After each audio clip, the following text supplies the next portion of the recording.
Amigos de Biblia Libre, ¿cómo están? Mi nombre es Edgar Escobar, bienvenidos a Biblia Libre Prédicas, el espacio que tenemos para compartir la palabra de Dios, para anunciar el evangelio, para traer las buenas nuevas de salvación a todos aquellos que anhelan escuchar algo diferente, a aquellos que ya se aburrieron de esas iglesias que no les enseñan nada de Biblia, donde solamente les enseñan motivación personal y les hablan del campeón que hay en ti y les dicen que Dios tiene grandes propósitos para tu vida y les dicen este es el año de la cosecha, este es el año de la bendición, este es el año de la prosperidad. Todo eso es, con todo respeto de esas personas, eso es simplemente una prédica blanca, sin profundidad bíblica, sin detalle exegético, sin análisis de lo que realmente es el texto, y sin eso para nada sirve. Es como ir a una charla de un motivador personal o ir a un psicólogo a escuchar consejos.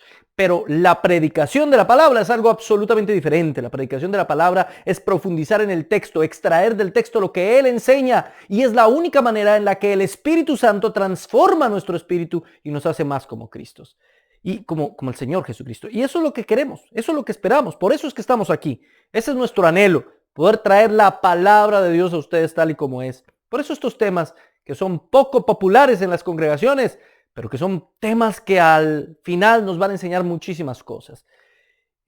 Agradezco a todos los que han estado conectados, a todos los que han estado saludando, han estado escribiéndose aquí en nuestro canal de YouTube Biblia Libre Prédicas, a los que están suscritos en Biblia Libre Prédicas, a los que se van a suscribir a Biblia Libre también. Recuerden que tenemos dos canales, Biblia Libre y Biblia Libre Prédicas, uno de enseñanza, pero también algo de entretenimiento, Biblia Libre, y este que es netamente de predicaciones, Biblia Libre Prédicas, donde también estamos subiendo los devocionales diarios, los que hacemos todos los días.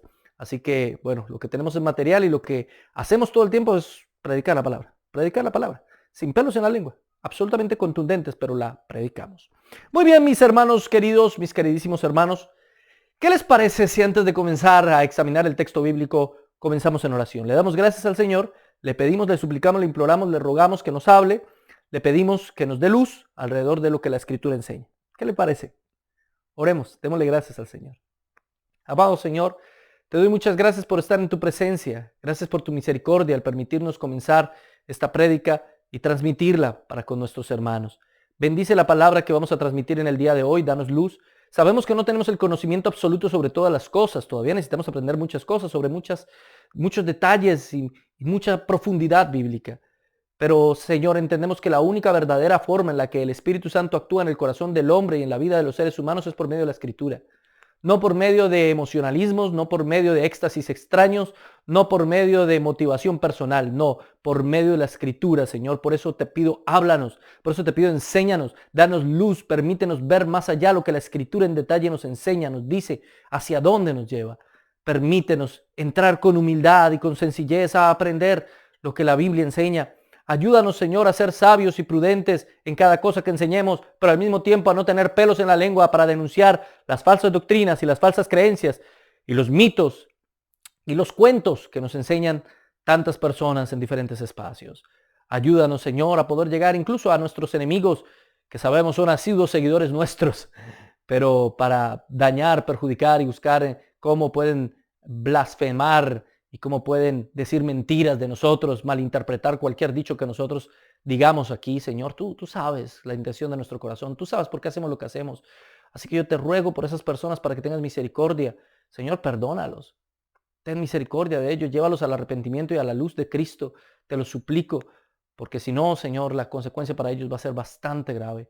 Y yo te ruego que no sea así. Te pido por misericordia para ellos y también para mí, porque también yo la necesito y todos los que estamos aquí. Gracias, Señor, te doy en esta mañana, en el nombre del Padre, del Hijo y del Espíritu Santo. Amén y amén. Gloria al Señor. Muchas gracias, mis hermanos queridos. Hemos estado examinando un tema maravilloso, los misterios de la creación. Y dentro de estas prédicas de los misterios de la creación, un subtema que se llama En el principio. Ese es nuestro subtema, En el principio. Y esta es la cuarta prédica de En el principio. Así que esta es la última prédica en el principio. Así que espero que sea de bendición para todos ustedes.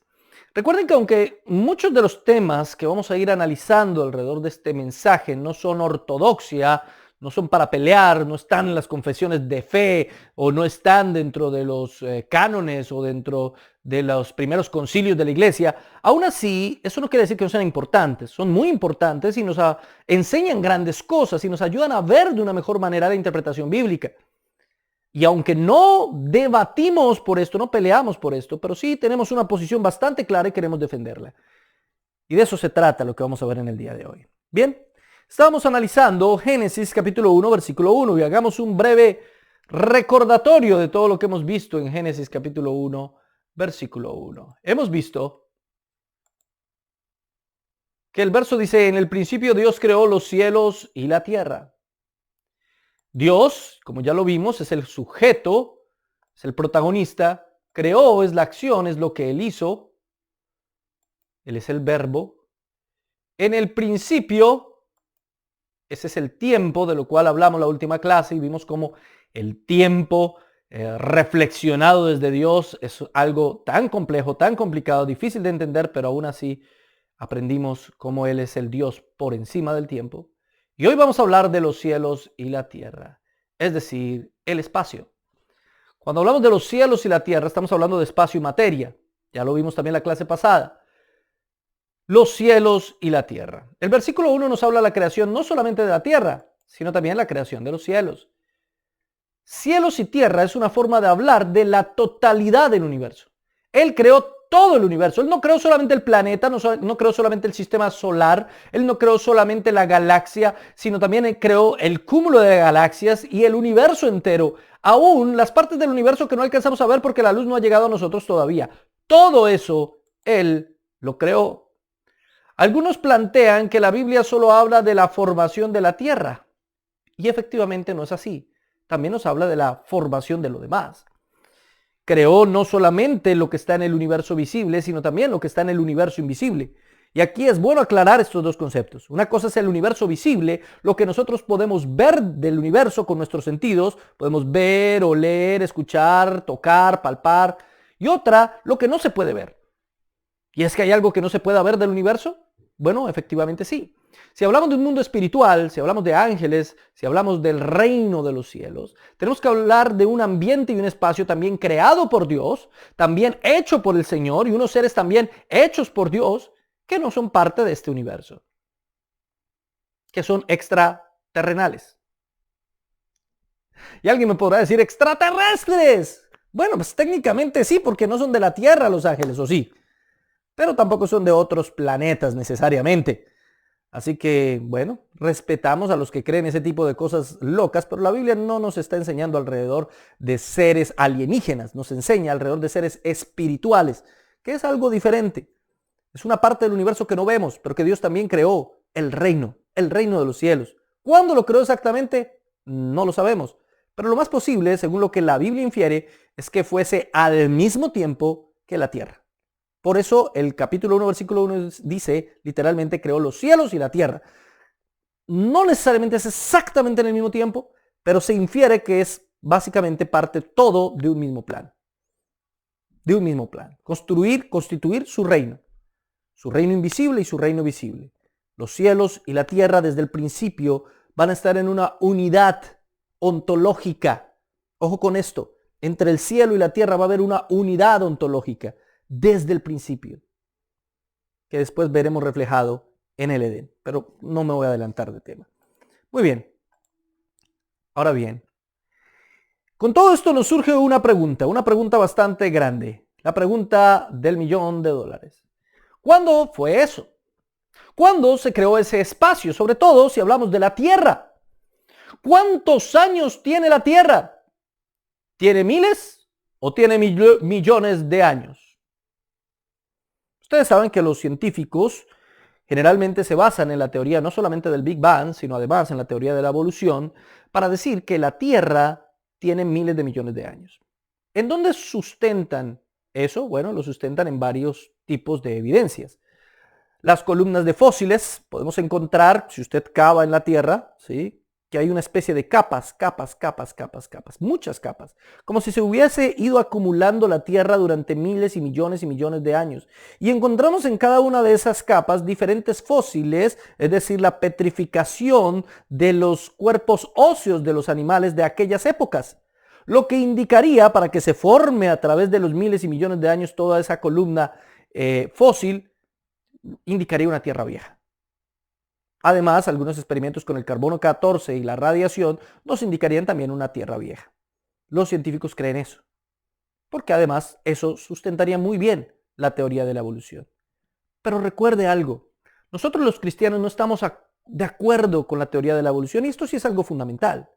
Perdóneme, una cosa es que un cristiano no esté de acuerdo con la Tierra vieja o la Tierra nueva. Eso puede ser hasta cierto punto muy respetable. Pero otra cosa muy diferente es que un cristiano esté de acuerdo con la teoría de la evolución. Porque aunque no necesariamente la evolución no necesita a Dios, aún así la evolución implica que todos venimos de un mismo núcleo, de una misma célula. Y entonces éticamente no hay diferencia alguna entre usted y un perrito. Y entonces usted no debería tener más derechos que ese perrito. Y entonces un bebé es exactamente igual que una hormiga. Y entonces, ¿por qué el bebé va a tener ciertas prioridades y ciertos derechos por encima de la hormiga? Si todos tenemos un ancestro común. Ahora, no se confunda. Hay hermanos que no entienden la teoría de la evolución y salen predicando y diciendo, es que nosotros no venimos del mono. La teoría de la evolución no dice que el hombre venga del mono. Eso es una falacia, es una mentira. Lo que dice la teoría de la evolución es que tanto los seres humanos como los monos tenemos un ancestro común, un homínido. Esos homínidos son ancestros tanto de los monos como de nosotros y se sustentan en la poca diferencia genética que hay entre un mono y un ser humano. Pero esa poca diferencia genética no necesariamente quiere decir que tengamos un ancestro común o que vengamos de una misma línea evolutiva. Todo eso simplemente puede interpretarse como el plan perfecto de Dios. Pero es que si aceptamos la evolución, estaremos aceptando nuestra inferioridad. Y entonces estaríamos relativizando la ética. Si somos igual que un león que se come a un misionero, ¿qué nos hace a nosotros pensar que estamos por encima de ese león? ¿O qué nos hace creer que está mal que nosotros acabemos con la vida de alguien más? Finalmente, la teoría clásica de la evolución darwiniana, aunque bueno, esa teoría ha cambiado tanto, hermano, que uno ya no sabe ni quién la hizo. Con eso les digo todo. Pero en términos generales, porque no quiero dar una clase de ciencia, sino esto es una predicación, la teoría nos lleva al campo de que es el más fuerte el que sobrevive. La supervivencia del más apto. El que evoluciona y se vuelve más apto para sobrevivir, sobrevive y merece sobrevivir. Y es digno de sobrevivir. En ese sentido, nuestra única superioridad ante los animales es el hecho de que merecemos porque somos más fuertes. Tenemos una fortaleza que ellos no tienen. Y no estoy hablando de la fortaleza en los músculos, estoy hablando de la capacidad de ingenio. No que los animales no la tengan, sino que nosotros la tenemos por encima de ellos y entonces merecemos el dominio del mundo. Pero eso al mismo tiempo no es una fuente ética. Eso al mismo tiempo ha causado durante siglos masacres y muertes. Ese fue el fundamento de Friedrich Nietzsche, hablar del superhombre. La evolución es el fundamento de su teoría filosófica. Asimismo, como evolucionaron las especies y el más apto fue el que mereció la vida, de la misma manera, hoy en día el más apto es el que merece vivir. Por eso de ayudar a los demás, de ayudar al más pobre, de ser compasivo con los demás, para Nietzsche es una tontería. Porque lo que realmente tenemos que hacer es, cada uno salga por su propia cuenta adelante, el que pudo, pudo, el que no se murió. Y eso es lo correcto, porque sobrevive el más apto. Por eso es que a Nietzsche no le gusta Jesús. Para Nietzsche no tiene sentido Jesús. Un Dios que se hace hombre, eso no tiene sentido, y que muere por los hombres. ¿Qué tipo de Dios es ese? Por eso para él es mejor el budismo, lo dice claramente en el Anticristo, y en Así habló Zaratustra lo refuerza. Y es en ese concepto, aunque mal interpretado, que se basa Hitler y basó toda su teoría en el libro de Mi Lucha, todo el libro de Mi Lucha está basado en Nietzsche. Mal interpretado además. Porque aunque Nietzsche creía en la prevalencia del más fuerte, creía que eso era algo natural, muy pegado a la teoría de la evolución. Pero Hitler va a decir, bueno, también natural es que nosotros escojamos quién es el más fuerte y simplemente va a considerar a las otras razas inferiores y que merecen la muerte. Y en pos del beneficio de la mayoría y en pos del beneficio del Estado, si merecen morir, tienen que morir. Todo eso es contrario a la ética y a la moral cristiana. Y todo eso tiene la misma raíz, considerar a los animales iguales a los seres humanos. Considerar que tenemos un ancestro común. Sé que hay iglesias y creencias que ven en el Génesis simplemente algo metafórico, que no creen que fuera real y que creen en la evolución. Pero eso nos entra en unos problemas y en unos dilemas en la ética cristiana insalvables. ¿Qué somos nosotros entonces para que Jesús muera por nosotros? Entonces, si somos parte de la evolución, no somos a imagen y semejanza de Dios. Y aquí es donde surgen tres teorías de hermanos que han querido compaginar, algunos la evolución y otros los miles de años. Han querido que compaginen esas dos cosas que para ellos son ciertas y han forzado el texto bíblico o la lógica para hacerlos compatibles. ¿Cuáles son esas tres teorías? Atención. Tenemos por un lado la teoría de la evolución teísta, por el otro lado la teoría del creacionismo progresivo y por otro lado las teorías de la brecha. Y digo las teorías porque son varias formas que tiene esa teoría. Hablemos primero de la evolución teísta. La evolución teísta. Ellos creen que sí existe un creador, pero este creó por medio de la evolución. Entonces son los que intentan compaginar la evolución con el creador. Entonces sí hubo un creador. Entonces, ¿Dios qué fue lo que hizo? El toque inicial. Permitió el Big Bang, organizó las leyes de la física, las planeó y las puso en funcionamiento para que todo esto comience a desarrollarse automáticamente. Y entonces la evolución es la consecuencia de la idea de un creador. Suena lindo, ¿no? Suena bonito, qué chévere. Entonces compaginamos, cuadramos lo que la ciencia nos dice que es verdad con lo que la Biblia dice. ¿Sí? ¿Estás seguro de eso? Para ellos entonces toda la historia del pecado de Adán y Eva es un mito. Adán y Eva nos dan una lección ética y moral, pero Adán y Eva nunca existieron. El diluvio nos da una lección ética y moral, pero el diluvio nunca pasó. La Torre de Babel nos da una lección ética y moral. Son verdades solo y siempre y cuando se interpreten. No como hechos fácticos, sino solamente como lecciones éticas. La mayoría de los amiguitos romanistas creen esto. Que definitivamente todos esos eventos son un mito. No pasaron, no sucedieron.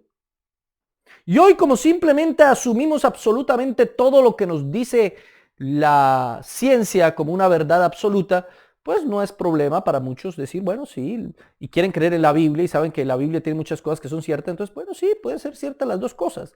Si interpretamos la Biblia simplemente como algo metafórico y no como algo literal. Eso es lo que ellos creen. ¿Sí? Así que Dios termina siendo el que llena los vacíos de la evolución. ¿Cómo así? Claro, Dios termina llenando los vacíos. La teoría de la evolución tiene una gran cantidad de vacíos. Un biólogo honesto se lo dirá. Hay una gran cantidad de vacíos. De hecho, he criticado mucho a Dawkins. Dawkins es un ateo biólogo que escribió un libro muy popular, El espejismo de Dios se llama, donde él intenta por medio de la biología demostrar que Dios no existe. Es uno de los 4 jinetes del ateísmo, así les dicen a ellos, los 4 jinetes del ateísmo, qué irónico. Pero una de las cosas que le han criticado a Dawkins es que Dawkins dice que los cristianos andan buscando el eslabón perdido, el paso entre el homínido y el hombre. Y que ahí está el Australopiteco, el Pitecántropo, el Homo erectus, el Homo habilis. Todos esos son muestras de la progresión para llegar al ser humano.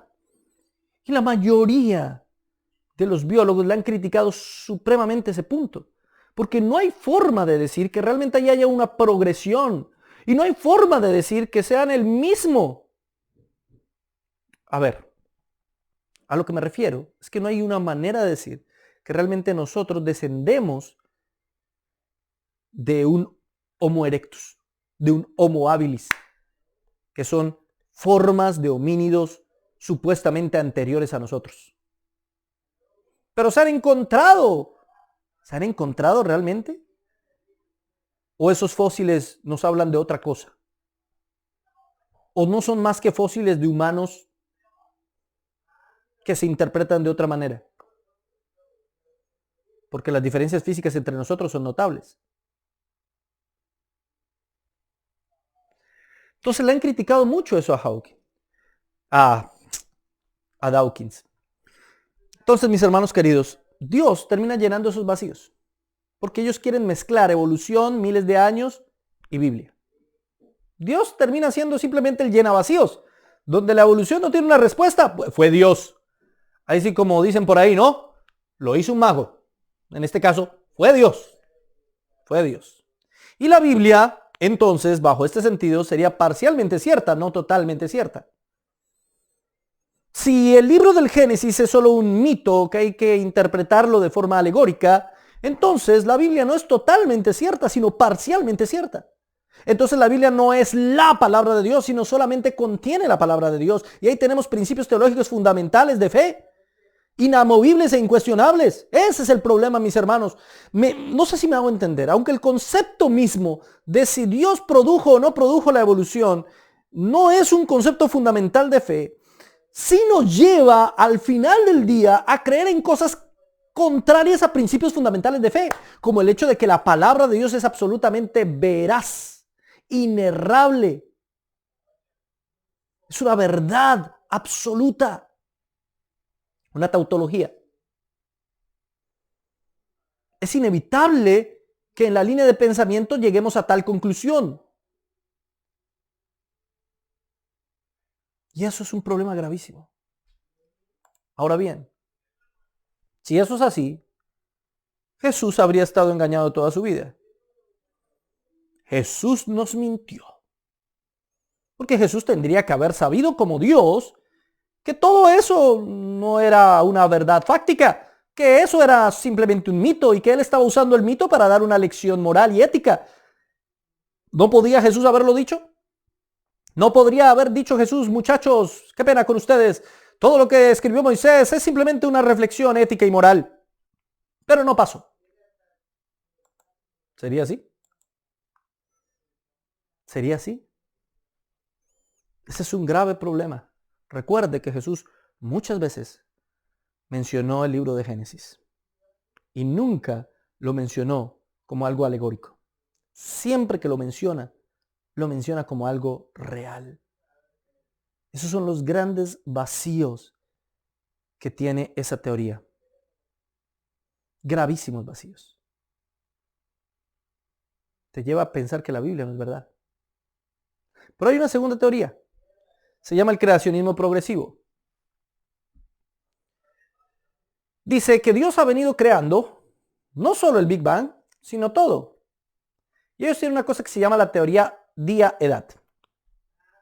Entonces, en el creacionismo progresivo dicen, bueno, nosotros sí no creemos en la evolución como evolución, no.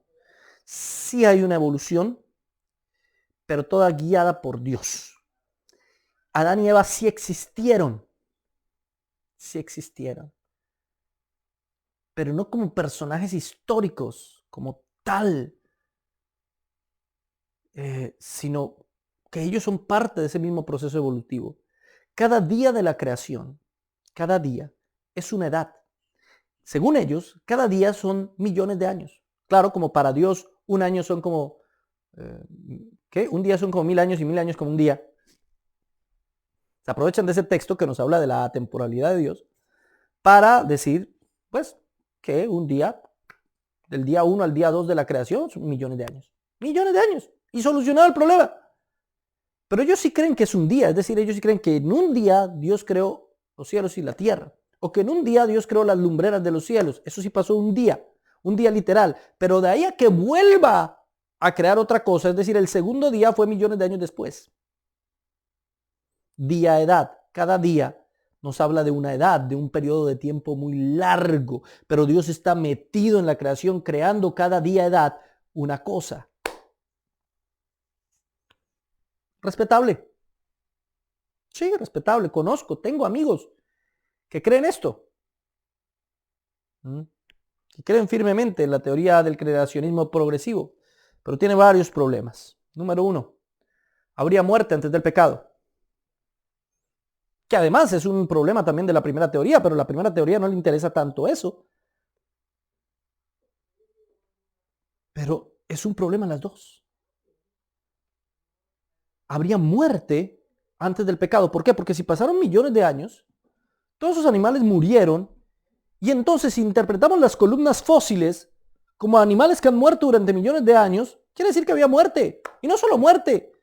Si miramos las plantas de las columnas fósiles, encontraríamos entonces que hubo espinos y cardos. Todo eso nos dice el libro de Génesis, que se produjo como consecuencia de la caída del hombre. La muerte, mi hermano, la muerte es una consecuencia de la caída del hombre. ¿Y entonces? ¿Por qué se murieron todos los animalitos antes? Ellos no creen en homínidos. Creacionismo progresivo no cree en homínidos. Pero sí en que hubo otras especies que desaparecieron y murieron. Como por ejemplo los dinosaurios. ¿Y entonces qué pasó con ellos? ¿Por qué hubo muerte? ¿Por qué murieron? Y eso es un problema gravísimo a la luz de la Escritura. Primera a los Corintios capítulo 15, verso 21. Porque por cuanto la muerte entró por un hombre, también por un hombre la resurrección de los muertos. ¿Por qué entró la muerte al mundo? Por un hombre. Un hombre. No una raza. No todos los hombres. Un hombre. Pero según el creacionismo progresivo, Adán fue creado miles de años, o tal vez millones, después de que muchos animales se murieron. Eso contradice 1 Corintios 15, 21. Porque la muerte entró al mundo por un hombre. Obviamente está hablando de Adán. Porque cuando habla de que, de hecho, el mismo Pablo vuelve y lo retoma cuando habla de que el postrer Adán es Cristo. La resurrección de los muertos también entró por un hombre, Cristo, que fue el primero en resucitar, el primero de muchos, el primogénito de la resurrección, las primicias de la resurrección. ¿Me hago entender? No tiene sentido. ¿Por qué hubo muerte? ¿Por qué? Si no había pecado, no tenían que haber muertos. Entonces algunos intentan solucionarlo. No, es que el Génesis nos habla de una muerte espiritual. ¿Seguro? Yo voy al pasaje y yo no veo muerte espiritual ahí. Y la Biblia es absolutamente clara. Cuando, como consecuencia del pecado de Adán, dice que habrán espinos y cardos y ferocidad en los animales. Todo eso no existía antes. Pero si interpretamos los registros fósiles de las columnas fósiles como millones de años, entonces todo eso tendría que haber existido antes. Antes de Adán y Eva. Inevitable. ¿Y cómo explicamos eso bíblicamente? ¿Me entiende? Espero que sí. Y luego dice el verso 22, porque así como en Adán todos mueren, también en Cristo todos serán vivificados. ¿Se da cuenta que está hablando de Adán? Adán es la causa de la muerte. Luego dice Romanos 5:12, por tanto, como el pecado entró en el mundo por un hombre y por el pecado la muerte, así la muerte pasó a todos los hombres por cuanto todos pecaron. Nuevamente. Y fíjese que Pablo tampoco nos está interpretando a Adán como un personaje ficticio, ni está hablando de Adán como un personaje metafórico o como que es un invento de Moisés para darnos una lección ética. No, mi hermanos, hay que reforzar mucho la interpretación bíblica para creer que Pablo no está convencido de que Adán fue un personaje real. Pablo está convencido de eso. Y está convencido que él es el responsable porque el pecado y la muerte hayan entrado al mundo. ¿Sí o no? Ahora bien, la palabra para día, ellos dicen que cada día puede ser millones de años. La palabra para día, yom, significa literalmente 24 horas. Literalmente. Ahora, algunos dicen, pero yom puede simplemente significar tiempo o un periodo determinado de tiempo, no necesariamente 24 horas. En algunos textos se usa así. Sí, mi hermano. Esto es para los que les encanta simplemente buscar una palabra en hebreo o una palabra en griego y entonces le sacan, como la palabra en griego o hebreo puede tener 10, 15 usos. Entonces buscan el uso que les sirva y lo acomodan para su idea. No, así no es que se usan los idiomas originales. Yo tengo que buscar la palabra en el hebreo y luego de que la busco en el hebreo, para saber cuál acepción es más plausible, tengo que mirar el contexto. Cuando yo miro el contexto, entonces entiendo, esta acepción aquí es más plausible. Una de las acepciones es 24 horas. Yom significa 24 horas. ¿Cómo sé yo que esa acepción es la que debo usar y no debo usar otras acepciones como un periodo de tiempo y ya? Por el contexto. ¿Y qué me dice el contexto? Génesis 1:5, por ejemplo. Y llamó Dios a la luz día y a las tinieblas llamó noche, y fue la tarde y la mañana un día. Aquí es cuando crea el día y la noche. Llamó Dios a la luz día y a las tinieblas llamó noche. Así de sencillo. Y fue la tarde y la mañana un yom. ¿En qué sentido y en qué contexto se usa yom? En 24 horas. Tarde y mañana. Es una manera en la que los judíos nos hablaban de un día de 24 horas. Tarde y mañana. Y alguno me podrá decir, pero ¿cómo podría haber un día cuando no había sol y cuando no estaba la luna? ¿Cómo sabían que era un día? Porque primero hizo la tierra y luego el sol y la luna. Ah, ahí hay un problema. Porque lo que está contando el texto no está en referencia al sol, sino a la rotación de la tierra. Los días no se marcan por la vuelta que le da la tierra al sol, sino por las vueltas que da la tierra en su propio eje. Así que lo único que nos está diciendo aquí es que la tierra le da una vuelta a su eje en 24 horas. No más, no importa el sol. Ya después, cuando hay sol y hay luna, pues habrán periodos de luz y oscuridad que nos enmarcarán las 24 horas. ¿Me entiende? 359 veces yom se usa en el Antiguo Testamento y siempre se utiliza como significado 24 horas. Siempre. Así que qué pena con ustedes los que creen en esto. Pero decir que uno de estos días, de uno de los 6 días de la creación, nos está hablando de eras de tiempos muy largos, es interpretar la Biblia a mi acomodo, es hacer eisegesis. Es coger la Biblia y hacerla que diga lo que a mí me antoja que diga para que cuadre con una teoría científica. Yo no estoy buscando la verdad. Estoy queriendo es que la Biblia cuadre con las teorías de los científicos. Y eso es un error gravísimo. Yo no puedo interpretar la Biblia con las gafas de la ciencia. Yo tengo que interpretar el texto y después, si no cuadra con las gafas de la ciencia, pues la que se equivoca es la ciencia. Sí, esto suena radical, pero así es como los cristianos debemos creer, mis hermanos queridos. Nosotros creemos en la veracidad de la Biblia. ¿No será que mi interpretación está mal? Es posible que mi interpretación esté mal. Pero decir que aquí está hablando de eras, perdóneme, yo no veo por dónde. Yo no veo cómo interpretar eso. Y he leído varios textos alrededor de aquellos que afirman que los días son eras y son periodos de tiempo muy largos y no le encuentro sustento definitivamente. En 52 ocasiones, el término noche o tarde con yom hace referencia a un día normal. Y la mayor parte de ellas están en Génesis. El verso 5 dice, y llamó Dios a la luz día y las tinieblas llamó noche, y fue la tarde y la mañana un día. Eso ya lo vimos. Éxodo 20:11. Y esto yo creo que cierra la discusión. Porque en 6 días hizo Jehová los cielos y la tierra, el mar y todas las cosas que en ellos hay, y reposó el séptimo día. Por tanto, Jehová bendijo el día de reposo y lo santificó. Éxodo 20 nos está hablando de los mandamientos del Señor, de los 10 mandamientos. Y cuando argumenta el día de reposo, lo argumenta pensando en Dios creando en 6 días.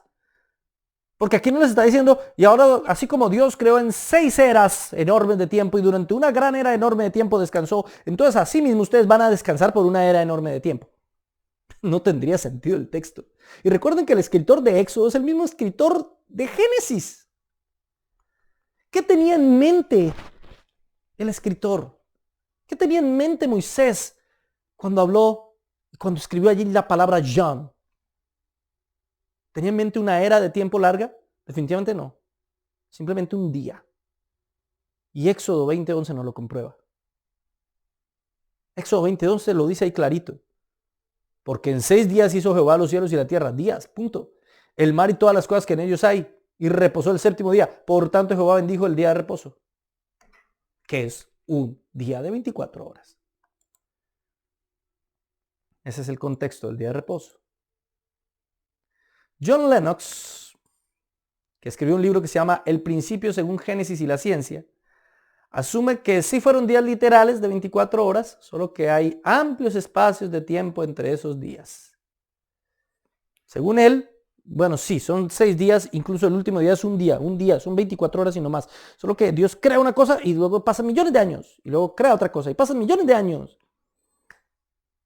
Para cuadrar los miles y millones de años a las malas y a la fuerza con la Biblia. Pero eso no tiene sentido ni fundamento bíblico. ¿Dónde dice la Biblia que eso fue así? ¿Dónde, señor John Lennox?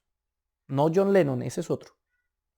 ¿Dónde dice eso? ¿Cómo puedo yo sustentar eso bíblicamente? No, ya estoy metiendo mis ideas al texto para que el texto diga lo que a mí me conviene o lo que yo quiero creer, no lo que el texto quiere enseñar.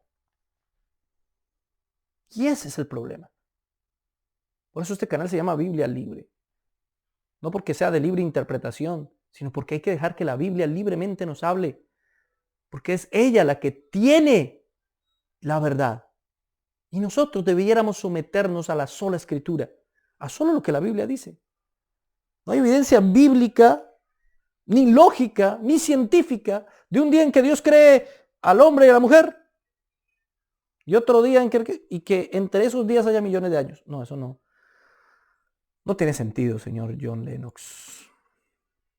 Tercera teoría, las teorías de la brecha.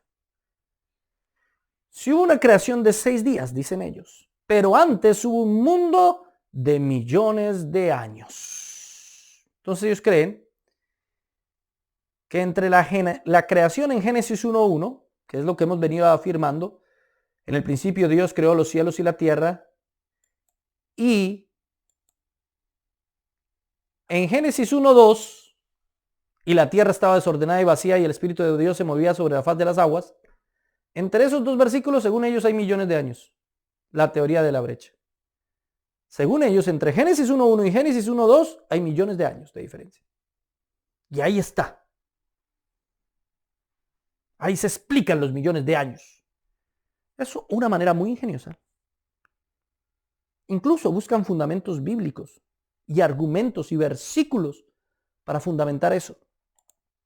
¿Sí? Y justo antes de la creación de la tierra es la caída de Satán, de Lucifer. Lucifer cae en ese periodo de tiempo y hay que volver a crear la tierra. Voy a contarle la historia, porque todo esto termina en una historia. Es increíble. Entonces lo que ellos terminan diciendo, miremos aquí quiénes son los que lo dicen. Recuerde, esto fue creado por Thomas Chalmers, un escocés. Se popularizó por el reverendo William Buckland, ¿sí? Y en Latinoamérica lo ha popularizado Armando Alducin.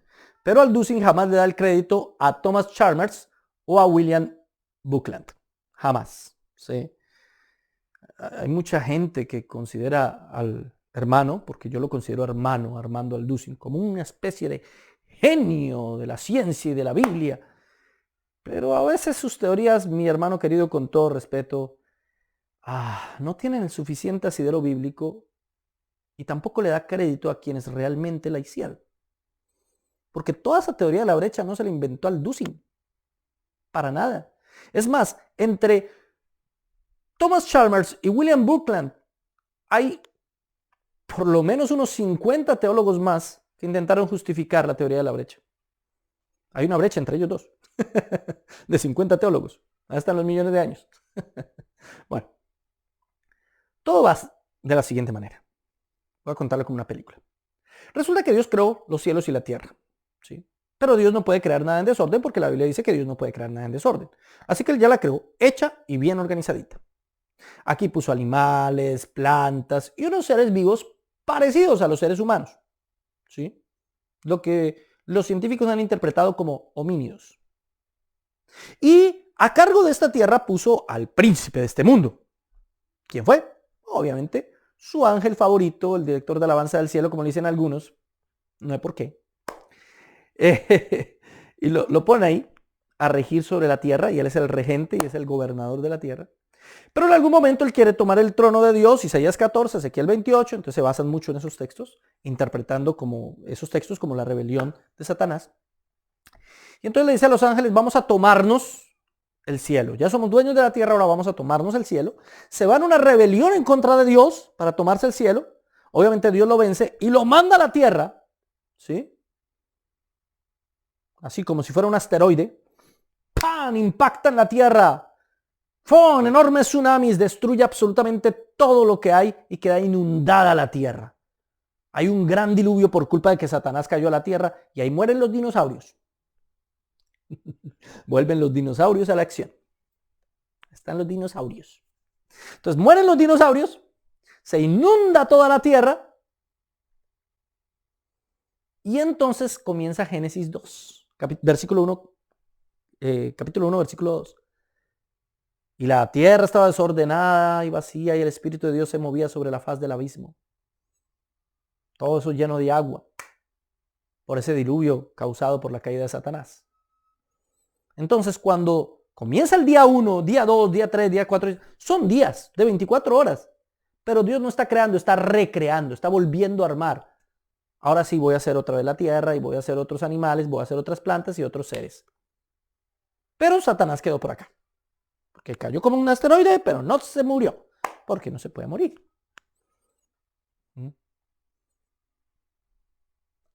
Pregunta. ¿Podemos extraer del texto bíblico toda esta historia? ¿Hay formas de hacer plausible esta historia conforme a la escritura? Bueno, ellos lo intentan. ¿Sí? Ahora, esa teoría solo funciona así. Se necesita un mundo antes de Adán, lo que ellos llaman el mundo preadámico. ¿Por qué? Porque con ese mundo preadámico, entonces explican la muerte antes de Adán y al mismo tiempo dejan a Adán como el culpable de traer la muerte a este nuevo mundo recreado. ¿Se acuerdan del problema que vimos hace unos minutos de la primera teoría? ¿O del creacionismo progresivo? Que el problema era que la muerte había entrado por Adán. Pues ellos solucionaron el problema así. Sí hubo muerte antes de Adán, pero esa muerte fue culpa de Satanás. Y ahora la muerte que hay ahora es culpa de Adán.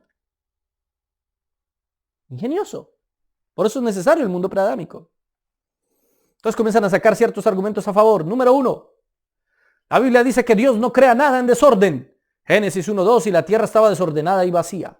Isaías dice que Él no crea nada en desorden. Entonces, ¿por qué la tierra en el versículo 2 dice que estaba desordenada y vacía? ¿Por qué? Y ahí hay dos palabras, tohu y bohu. Y dice, la tierra estaba desordenada y vacía. Tohu wa bohu.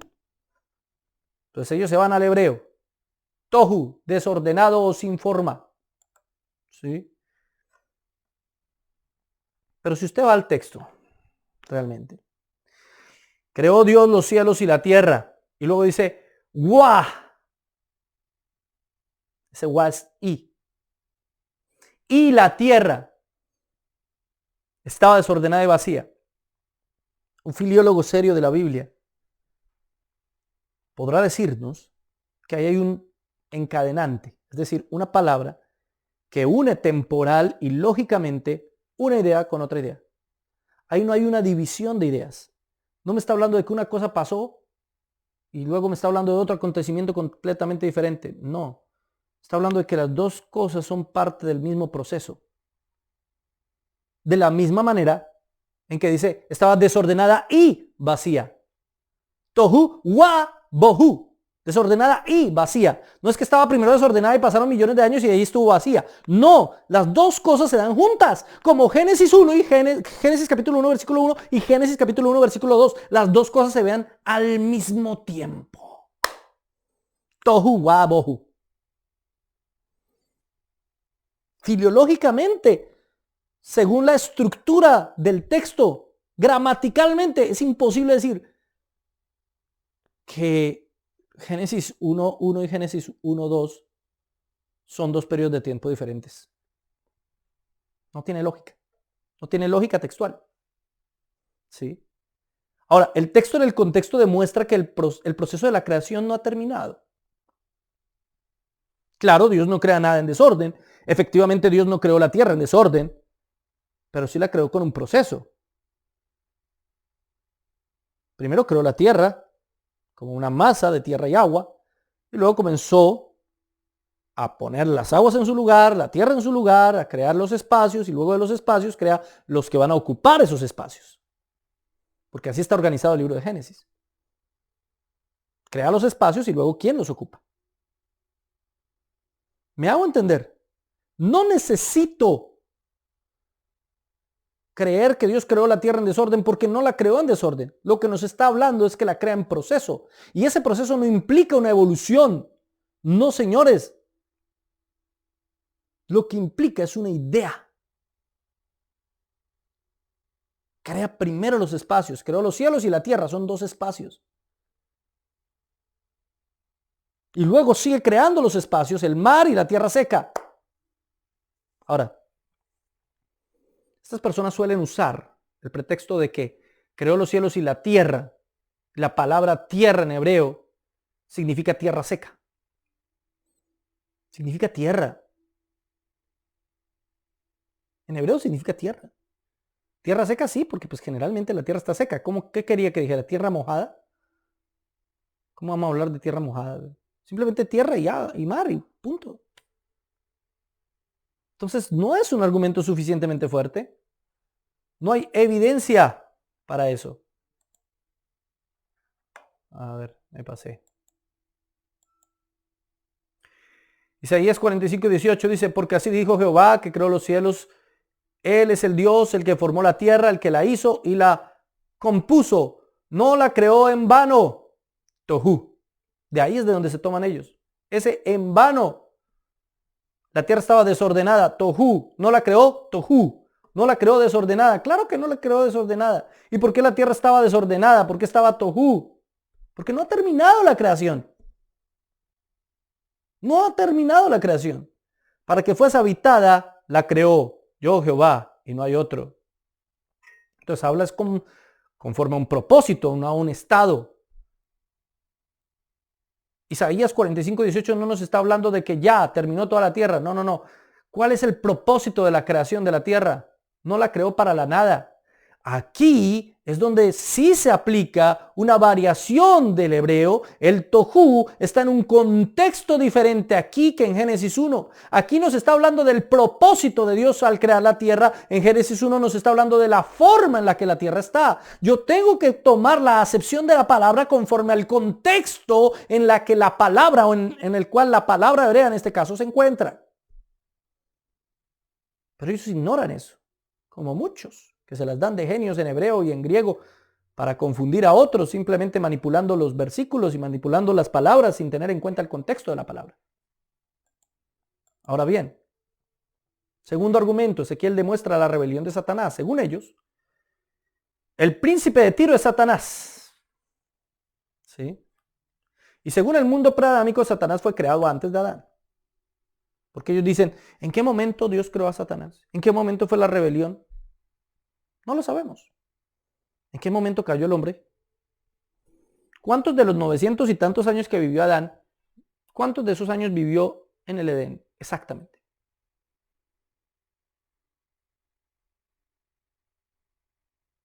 Y si la rebelión de Satanás fue poco después de ser creado, no lo sabemos, es especular sobre el texto. El texto no nos dice eso.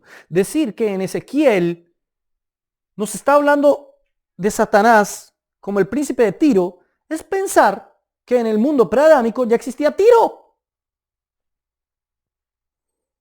Eso no tiene sentido. ¿Se llamaban igual las ciudades? No, es que posiblemente las ciudades después les pusieron el nombre de las antiguas ciudades. ¿Y cómo sabían?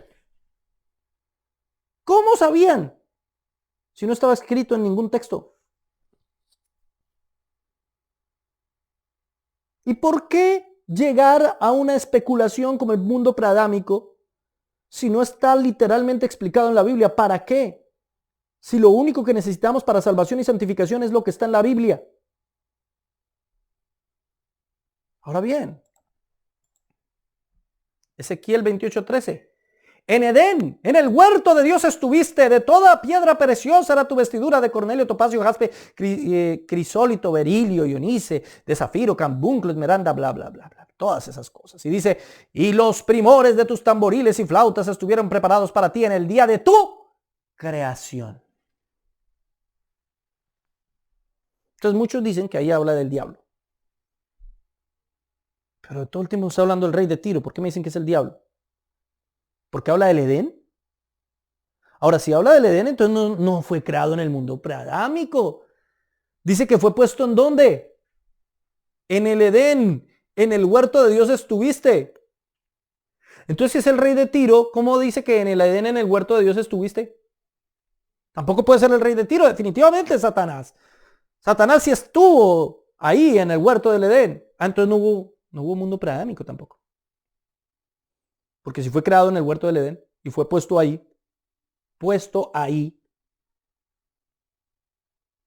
¿me hago entender? Es más natural pensar que el texto figurativamente está hablando de la posición real del rey de Tiro como un estado ideal al estilo del huerto del Edén. Está allí, tiene toda la riqueza, tiene todo el poder, no le hace falta nada, como Adán y Eva cuando estaban en el huerto del Edén. Es más natural interpretarlo de esa manera que pensar que ahí me habla de Satanás que estuvo en el huerto del Edén y todo lo demás, los nombres de las ciudades, las cosas mismas que narra alrededor de Satanás. ¿Cómo así que tus tamboriles y tus... ¿Hay tamboriles en el cielo? ¿No habrá un cork también en el cielo? La Biblia nos habla de arpas. Bueno, eso es otro tema. No voy a meterme allá porque es más complejo. Pero mi hermano querido, con todo respeto, y sé que acabo de diferir con muchos hermanos en Cristo, pero esto no es un tema fundamental de fe. Yo no creo que Ezequiel 28 ni Isaías 14 me hablen de la caída de Satanás. Me hablan de reyes que se opusieron a Dios, que fueron bendecidos, que tuvieron prosperidad. Y toma metáforas como esta del Edén para explicar cuán grave fue su caída. Pero usar Isaías 28 para justificar un mundo preadámico es contradictorio con el mismo texto que dice que Satanás estuvo en el Edén y que ahí fue creado. Me hago entender. Estoy diciendo mucho esa frase. Me hago entender. Puedo dejar de decirlo. Tercero, Satanás fue el meteorito que acabó con los dinosaurios. Bueno, eso es eisegesis, ¿no? No sabemos. O no sabemos, no. Sí sabemos y ya más adelante se los voy a explicar. Pero eso es una cosa que la Biblia no dice. Lo que sí dice en Mateo 19:4 es, hablando de Jesús, él respondiendo les dijo, ¿no habéis leído que él los hizo al principio, varón y hembra los hizo? ¿Quién habla ahí? Jesús. ¿Qué está diciendo Jesús? Ustedes no han leído que al principio, cuando habla del principio, está hablando obviamente del principio, al principio de la creación, varón y hembra los hizo. Perdóneme, Jesús no creía en un mundo preadámico. Jesús creía que al principio de la creación, Dios hizo varón y hembra. Jesús no creía en un mundo preadámico. ¿Dónde está el mundo preadámico en Jesús? No se ve por ningún lado. Perdóneme. No hay forma de argumentarlo. Ese mundo preadámico en Jesús. Cuarto, la palabra asá. Creó. No puede significar crear, sino formar o incluso reformar.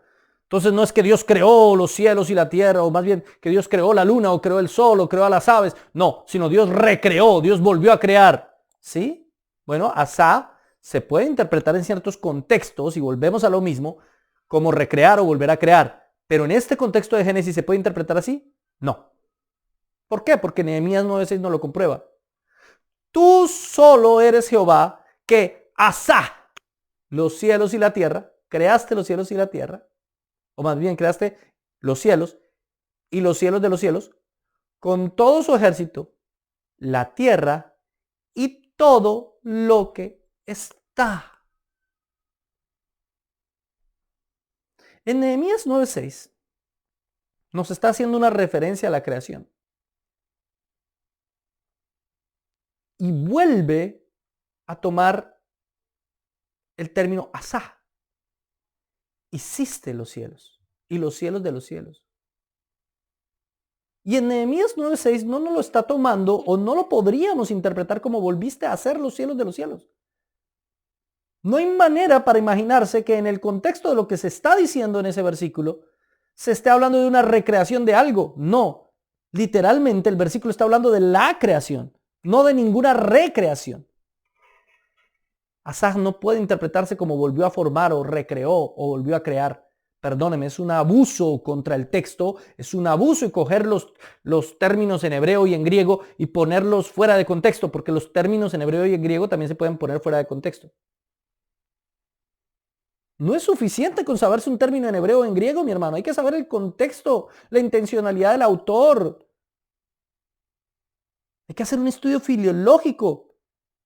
Y esta gente de la teoría de la brecha no obedece a nada de eso. Simplemente juegan con los términos en hebreo que pueden tener varias aplicaciones y ya. Sin tomar en cuenta el contexto. El contexto de Nehemías nos muestra que está hablando desde el principio. De la creación, punto. No solo de la tierra, sino de los cielos.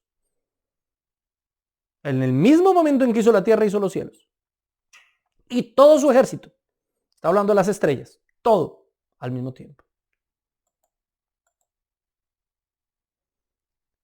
Ahora, si la teoría de la brecha fuera cierta, la muerte y la destrucción que hubo sería responsabilidad divina.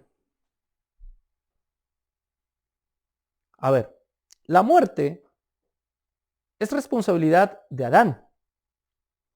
Todo muere, todo va al desorden y a la descomposición por culpa del pecado de Adán. Porque Adán era el representante de este mundo. Porque Adán fue creado conforme a la imagen y semejanza de Dios.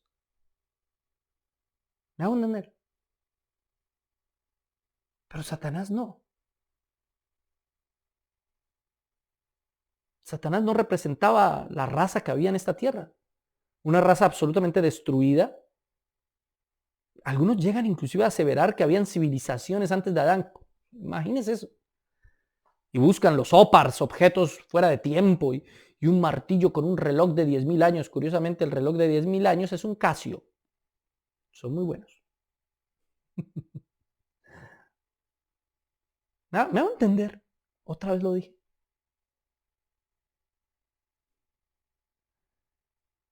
No es posible pensar algo tan disparatado.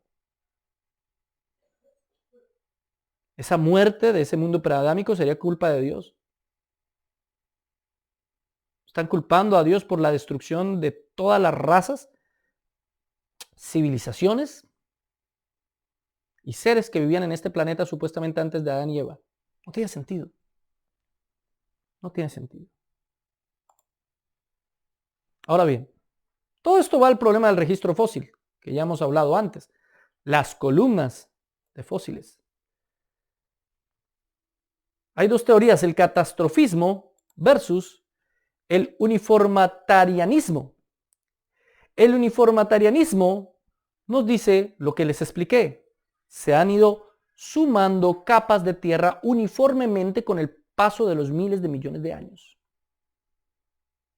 De esa manera es que ellos creen, y por eso es que creen principalmente, es decir, esa es su principal prueba, de que han habido millones de años.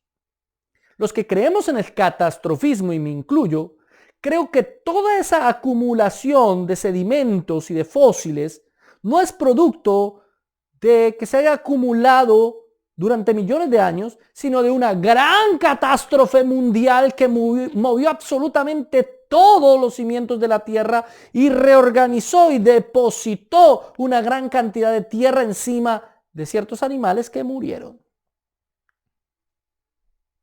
Y de ciertas plantas que también desaparecieron.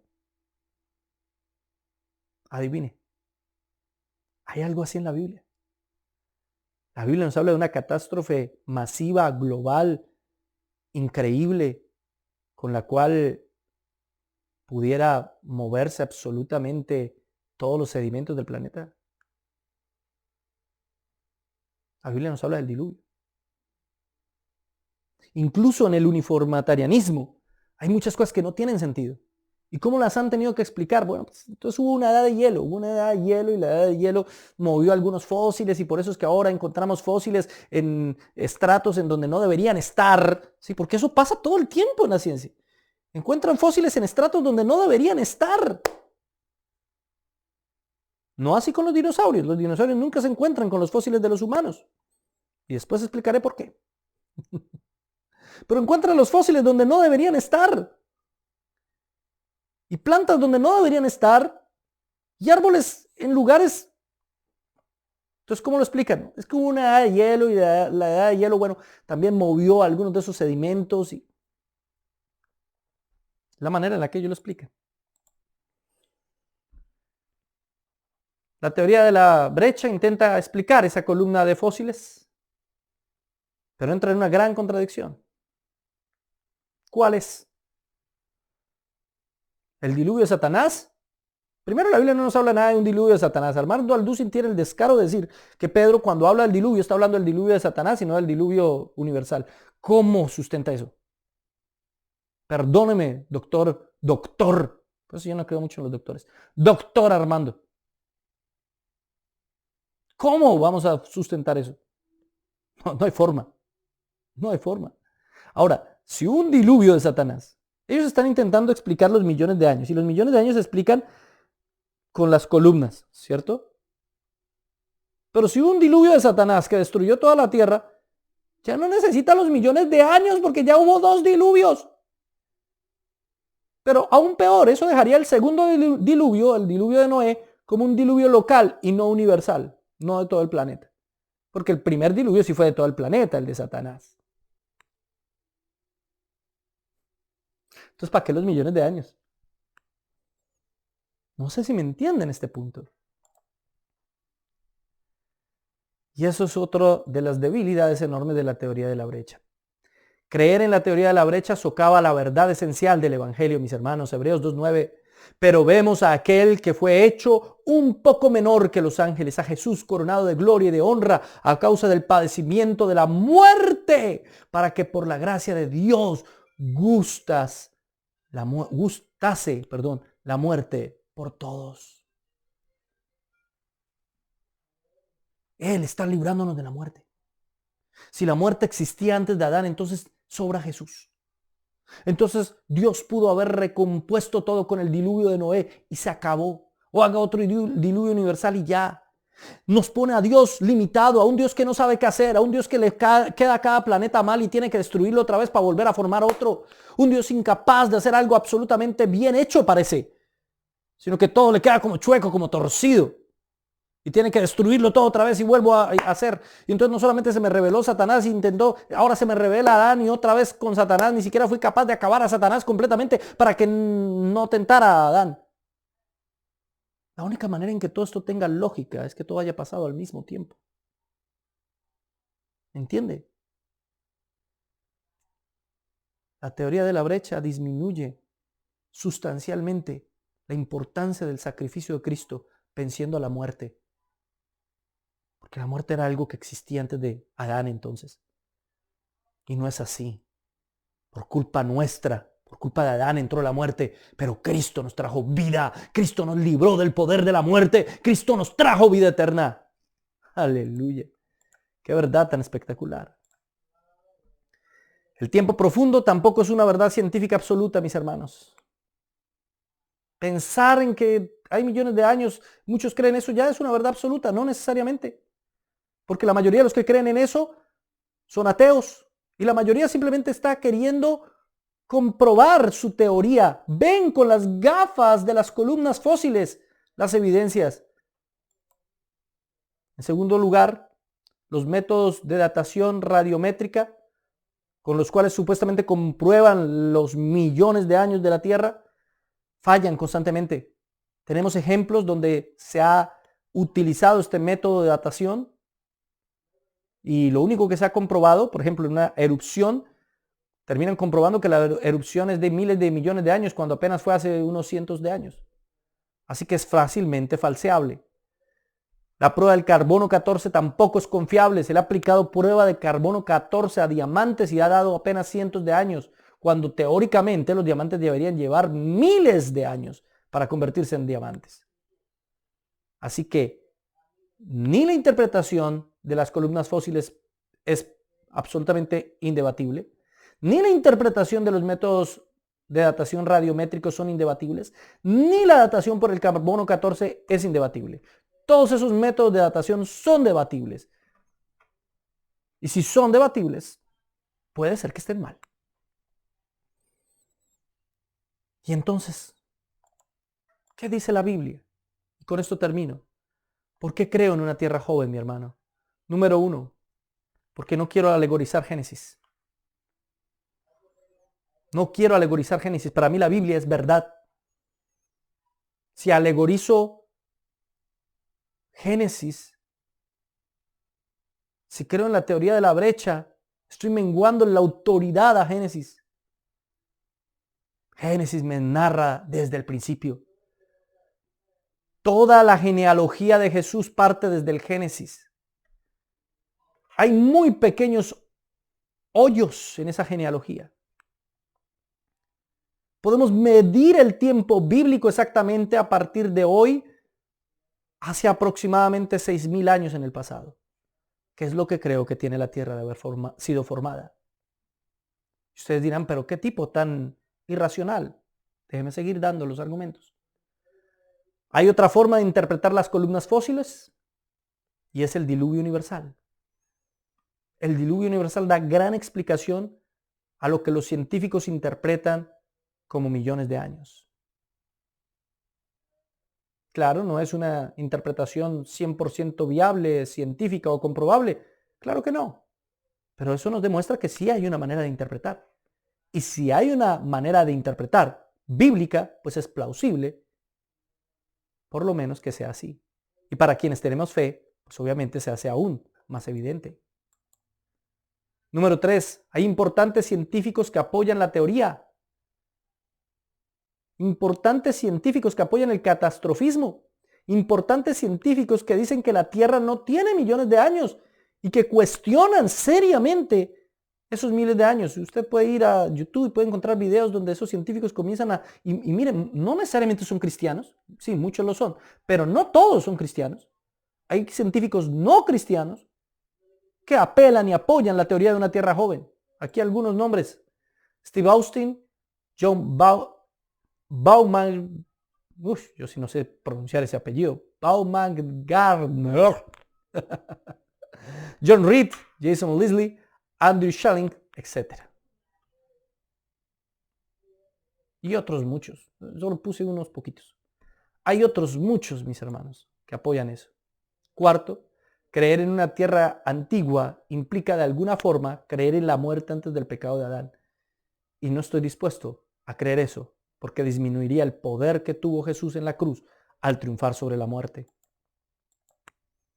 Quinto, no creo en una tierra de millones de años, porque Jesús creía en la literalidad del Génesis y en la tierra joven.